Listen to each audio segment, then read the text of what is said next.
Hello all. In this video we will solve a numerical for preemptive SJF, which is also called as SRTF, which stands for shortest remaining time first. So as always we want to calculate average waiting time for preemptive SJF or SRTF. Okay. So again, since this is an SJF algorithm, we will be making use of a priority queue. Okay, and the order of execution will be shown through a Gantt chart.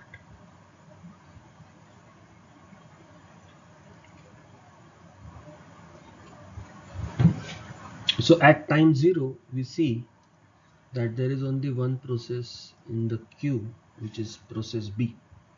Okay, so no matter what algorithm you use, the CPU has to be given to B. But the algorithm which we are using is preemptive. In the sense, whenever a new process arrives, you have to make a call whether to continue with the same process or give CPU to another process. We see that at time unit 1 a process C arrives, right? Now B is already using the CPU, so B is not on the queue. At time unit 1 C enters into the queue. So now we have to make a decision at time unit 1 whether to continue with B or give CPU to process C. Now we realize that at time unit 1 the remaining time for B happens to be 5, because it has already executed for 1 unit of time. So the remaining time for process B is 5 and the time required for process C is just 2, and the algorithm is shortest job first. So naturally what will happen, that there will be a context switch and CPU will be given to process C. Since B hasn't yet finished its execution, B will be entered into the queue again. Now C will keep on using CPU until next process arrives. Okay, and next process arrives at time 2. At time 2 next process arrives, which is D. Now we have to make a decision whether to continue with the process, whether to continue the execution with process C or give CPU to another process, say D. Okay, now the remaining time for C happens to be 1, the time required for D is also 1, and the remaining time for B happens to be 5. The minimum is of C as well as for D. So now there is a tie. So since there is a tie, we have to use a tiebreaker rule, which says first come first serve. Tiebreaker rule is first come first serve. So out of C and D, which process came first? C came first. So C will continue using the CPU. So there won't be any context switch. There won't be any context switch, and C will use CPU till it wants, right? So that happens to be up to 3, right? Because C wanted CPU for 2 time units, so it is done. So now C is left. Okay, C has finished its execution. Now at time unit 3 what we have is process B and process D into the picture. B's remaining time is 5 and D's burst time is 1, so naturally D will get CPU, and D will use CPU for the next time unit because it just wanted CPU for 1 time unit. So D also finishes. Now at time unit 4 we only have one process in the picture, that is B. So B will start using the CPU. Now B uses the CPU until the next process arrives. The next process arrives at time 5. Now the remaining time for B is now 4, right?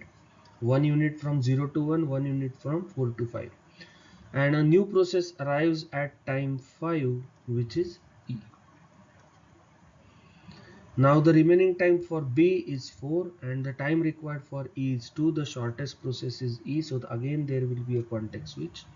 CPU will be given to process E Since B hasn't yet finished, B will go back to the queue. Okay, and A will continue using CPU till time unit 7. So then E also finishes. Okay, at time unit 7, another process enters into the queue, which is A. Now there are only two processes left, B and A. B's remaining time is 4, A's burst time is 2, so naturally A gets CPU. So A will use it from 7 to 9, 2 units of time, and finally B uses the CPU for the next 4 time units, so the total is 30. Now let us calculate the wait time. Okay, so we have 5 processes. Okay, what is the wait time for A? The wait time for A came at 7, got CPU at 7 and finished, so there was no wait for A. Look at B carefully. B came at 0, got CPU at 0, but didn't finish. From 1 time unit to 4th time unit it was waiting, so that is 3 time units. Then at 4 it got CPU but never finished. From 5 to 9 it was again waiting, so that was another 4 units of time. And then when it got CPU at 9, then it finished. So the total wait time is 1 to 4 3 and 5 to 7 4, so that is total 7. If you look at wait time for C came at 1, got CPU at 1 and finished, so its wait time is 0. If you look at D came at 2, got CPU at 3 and then finished, so wait time is just 1. 2 to 3 it was waiting. And finally process E, which came at 5, got CPU at 5 and then finished, so that's 0. So the total wait time happens to be 8. And if you want to calculate average wait time divided by the number of processes, so it would be 1.6, right? So the average waiting time using Preemptive SJF or SRTF, which stands for shortest remaining time first, is 1.6 for this question. I hope you have understood this. Thank you.